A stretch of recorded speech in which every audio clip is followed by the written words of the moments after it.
Yo, what is up? You have found I Like the Blazers. I am your host, Brandon Goldner, and I'm here to give a brazenly optimistic view of where the Blazers are as we stand on Sunday, April 11th.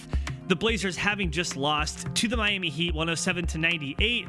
The game wasn't even really that close, to be frank, and props to the Blazers second unit who pulled closer, outscoring the Heat 27-18 in the fourth quarter. By the way, it should be noted that Eric Spoelstra, the Heat coach, did not pull his starters in the fourth quarter at all, which I thought was pretty funny. But if you go on Twitter or social media, or pretty much anywhere right now, people are not feeling great. Coach Terry Stotts was asked by Jason Quick during the postgame tonight how the Blazers will get out of their funk. Stotts replied, quote, "I'm reluctant to say that we're in a funk, so I guess it's hard to answer the question if I don't believe the premise." Meanwhile, the Blazers have lost 3 of 4, with the one win coming against the Detroit Pistons, who've only won 16 games this year. So as much as I appreciate Coach Stotts taking an optimistic view, as we're going to do tonight, the Blazers have not been playing well lately, particularly against playoff caliber teams. So what I wanted to do was to bring an optimistic view to where the Blazers stand now, because there are still, I think, 16, 17, 18 games left in the season, and there is still time. Whether your team is playing really well or whether your team is not playing well, there is time for things to change. And so what I want to do is to bring the case for why you should feel optimistic about the Blazers' chances moving forward. So first and foremost, I believe that the key to the Blazers' success in the playoffs is going to be Jusuf Nurkic. And one thing that would not be great would be if Jusuf Nurkic were to get hurt again. He left late in the second quarter of this game, went to the locker room, had a trainer follow him. He then returned in the third quarter. He was diagnosed with a bruised sacrum, which is basically your tailbone. It was shared after the game that Nurkic says his back is, quote, fine, and x-rays were negative. That is really, really good. In my view, the Blazers will not be a deep playoff team if they don't have Jusuf Nurkic, point blank, period. So if Nurkic is not there, I don't think the Blazers are going to do much of anything. I think the Blazers are going to be a first round out if they don't have Nurk. He is so incredibly important to both their offense and their defense that just knowing that the injury he suffered was minor and that he is going to be back at full strength is very, very important. Tonight, he was on a minutes limit at 25 minutes, which was 5 minutes higher than his minutes limit in the last game that he had played, which was 2 games ago, because he sat out last game with a knee inflammation. So even in the optimistic view, as I start, I'm saying straight up, if Jusuf Nurkic is not right, the Blazers are not going to have a good time in the playoffs. In fact, I'm going to say if Jusuf Nurkic is not healthy in the playoffs, that they are going to flame out. And I don't think that's a hot take. So the fact that Nurkic went out with an injury, came back, and the x-rays came back negative, and he says he's good to go, and he was playing in the second half, that is all really, really good news. So let's hold tight to that. Health is important. Okay. Another reason to be optimistic is in this latest stretch, the Blazers have not been playing well against the best teams, which is not great, but they have been doing pretty well against bad teams. And as it turns out, blowing out bad teams is a positive correlation to playoff success. So that means that if you are taking care of business decisively against bad teams, that historically has been something that indicates whether or not you will be successful in the playoffs. And isn't that the most important thing? What we are talking about here is not how many regular season wins the Blazers can rack up. It's how well they may be able to do in the playoffs. And so, yes, it is important that the Blazers are blowing out bad teams. We can get to some other things in a moment, but I wanted to isolate that because I think that that's something that didn't come top of mind to me, frankly. I had always thought that basically the only and best indicator of whether or not you'd be good in the playoffs is how well you do against playoff caliber teams. That ends up not being the case. If you're doing really well against bad teams, if your margin of victory against bad teams is very high, that has a positive correlation to how well you do in the playoffs. That means it can indicate how successful you are in the playoffs. So despite how we may feel about how the Blazers are playing right now, which I'll be honest with everybody, like, I'm not feeling super great, despite how I may feel about that, that is a good sign. So that is a reason to feel optimistic too. Another reason to feel optimistic is frankly where the Blazers sit right now in a very, very loaded Western Conference. The Blazers do find themselves at 31-22. That's good for sixth in the Western Conference. Fortunately, the Dallas Mavericks did lose tonight. The Dallas Mavericks are a game and a half now behind the Blazers. The Los Angeles Lakers are 2 games ahead. The Nuggets are 3 games ahead. The Clippers are 5 games ahead. So the Blazers are right in the George Costanza meaty middle of the curve of the Western Conference. Why does that matter? The Western Conference is much, much more competitive than the East. Much more competitive than the East. If you look at just like where the kind of the bottom of the playoff picture of the West sits, the Golden State Warriors are just 3 games under 500, and they are currently in 10th.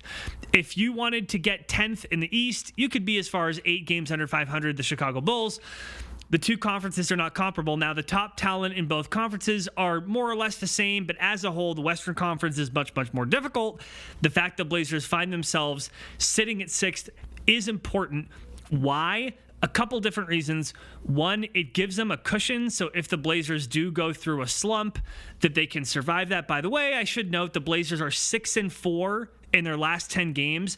Not exactly terrible. They could be better, of course, right? But not terrible. But given where they are in the Western Conference, they have a cushion. And if they find themselves in 6th now, if they were to find their groove a little bit later towards the season, I know that the hour really is getting late, to quote Bob Dylan, but if the Blazers are to go on a run, that means they have to make up less ground in order to get better playoff positioning. So right now, the Blazers a game and a half out of that play-in, which would begin at the 7th spot, which is where the Mavericks find themselves now. So that is good news. Okay, another reason for optimism, Nas Little. Now, frankly, he didn't play particularly well during this game against the Heat, but he has found himself more and more in the rotation lately. In his 12 minutes, he was a positive on the court, although individual plus minus is kind of difficult to take anything from. But his energy, his potential on defense, his potential as a cutter on offense, it is important for this team to have an extra weapon.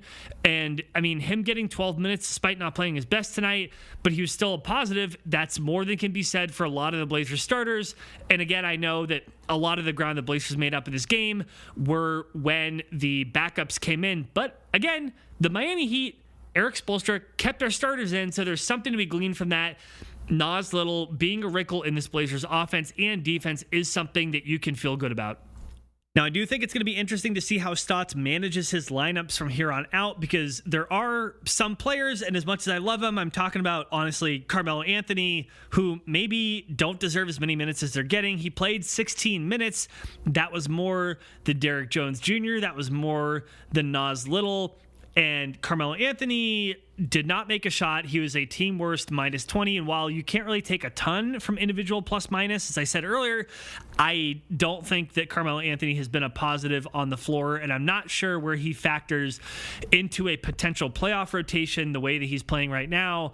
So all of this is just to say that players like Nas Little could be very, very important moving forward. And we haven't seen really what he can do. And there is, again, still time to figure that out. So I think that that's important to look at. Okay, one more thing. If you're looking for optimism, I think this is one of the most important points to make. And I think this is sometimes overlooked by some folks, which is that Norm Powell is basically brand new to the team. Yusuf Nurkic is basically brand new to this version of this team. To some extent, so is CJ McCollum, who was out for a large portion of this year. Now, I know that this year has been odd. COVID protocols, the condensed schedule. Some teams have had many injuries to deal with. The Blazers have been among them. However, I think it's important to note that your team is not the name that's on the front of the jersey. It's the players in those jerseys. The Blazers have not been at full strength for a large portion of this season, and I think that's important to note first for where they stand as far as the record is concerned, which really isn't that bad. Again, 31-22. There are a lot of teams. The Boston Celtics are 2 games over 500. The Miami Heat, who they just lost to, are only 3 games over 500. The Toronto Raptors are 8 games under 500. The Golden State Warriors are under 500 by several different, there are lots of different teams who have also had some injuries who are not doing as well as the Blazers are right now. And I think that's a testament to how the team has managed themselves up to this point. However, this has not been a reflection of the Blazers at full strength. And look, there is no guarantee that your team will be at full strength ever. There is no guarantee that you are allowed to enter the playoffs with your full rotation. We've seen that over and over again throughout history. You cannot put an asterisk next to a title run because the team you played in the finals had an injury, because every team deals with injuries at some point. When the Blazers made the Western Conference Finals in 2019, they did not have Jusuf Nurkic. The examples abound of teams that, but for one slip on the court, but for somebody undercutting them during a game, maybe they would have gone further, but that is just the way that it works, and there's no way to control for it.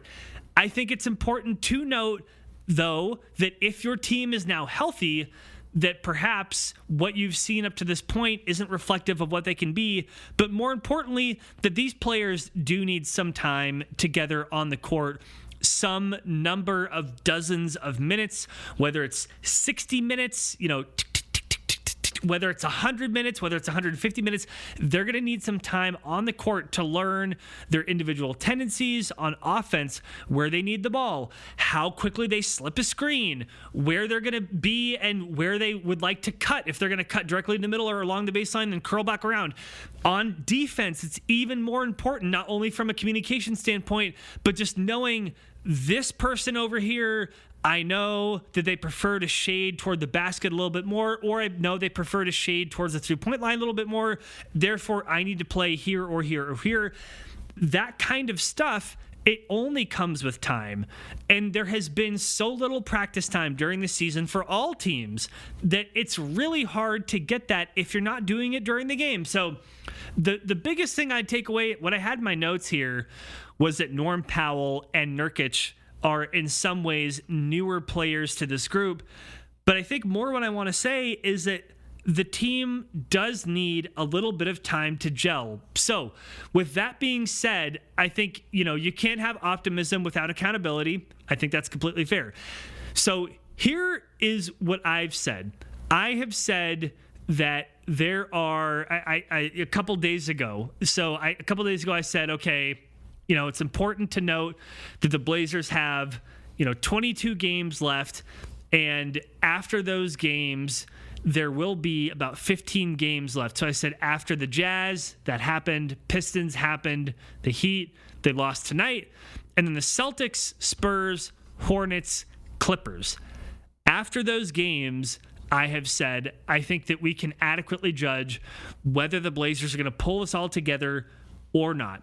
So after those games, how do they look? Are they hanging or winning against good teams and mostly beating bad teams? Or are they being outclassed against good teams and scraping by with wins against bad teams? So that was the personal benchmark that I set. I understand that other people may have different benchmarks. They may say they've already had enough time to assimilate these players, and the team that we're seeing now is the team they're going to be. And there may be people who say, look, after those games, they have 15 games left. They deserve even more time. I think that's completely fair. In my view, if after the next couple of games, again, specifically 4, if they don't look like a team that can beat good teams and can advance in at least one round of the playoffs, then that's probably who they're going to be. Because every team, not just the Blazers, every team is dealing with this environment in COVID where you're needing to get tested so frequently.